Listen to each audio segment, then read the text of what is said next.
زه جوړیشل کمپلیکس شاته موجود یم مردان روډ باندې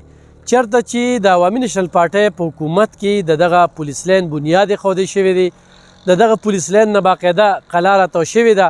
موږ هم د دې پولیس لین نه تواب وکړو تو راتاو شوتې خو څوک په نظر رانغلې چې موږ دننه ورغلی وي او دننه هم درته صورت حال ښودلی وي ګرانو کتونکو لس 12 کاله شو په لس 12 کاله کې جوړیشل کمپلیکس جوړ شو د ججانو کورونه جوړ شو ورسره دا دغه دفتر جوړ شو پټواریانو چې کوم کمپیوټرایز سیسټم دی او سره جوړ شو اس پی دفتر جوړ شو خو پولیس لین جوړ نه شو تاسو ته دا پته ده چې 400 پولیس چې کوم دی د وخت په یو میل کې او هغه میل کې چې هغوی ته کوم سهولیات دي هغه د نش برابر دي هلته کې ژوند کوي د دې سره به یو د علاقه باده شي او یو به پولیس چې کوم دی نو ډېر محفوظه شي اوس د دې تحقیق پکار دی دې له فنډنګ شوی دی دې له هر څه شوي دي خو دا د لیټوالي او د سسوالي ولې ښکار دی نو دا یو ډېر غټ سوال دی چې دې ضلعي انتظامیه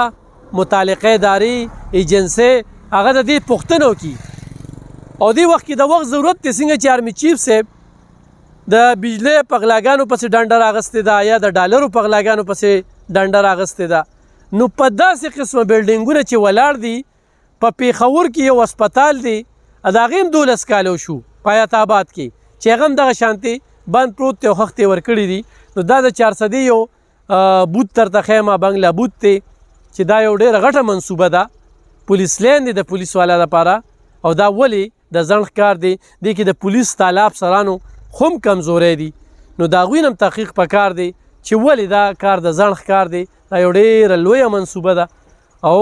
د دې هغه سر ته چې لاړ شي بیا هغه سر ته لاړ شي نو دا ډېره غټه منصوبه ده دې خواته وګورئ دا جوډیشل کمپلیکس چې کوم دی نو جوړ شو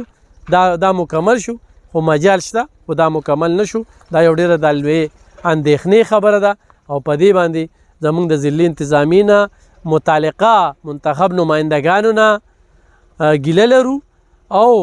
د تحقیق اعلی چارواکو ته د تحقیقاتو غوښتنه کوو چې دې تحقیقات وشي چې دې کې کوم ځای کې بندرباند شوی دی کوم ځای کې پکې غبن شوی دی او ولې دا دې ته فنډ نه جاري کیږي څه وجه ده ټیکهدار دا ولې نه مکمل کوي نو دا یو ډېر غټ سوال دی چې دې جواب به ورکول وي او زر تر زر دا پولیس لین چې کوم دی نو دا جوړ کړی شي ډېره مننه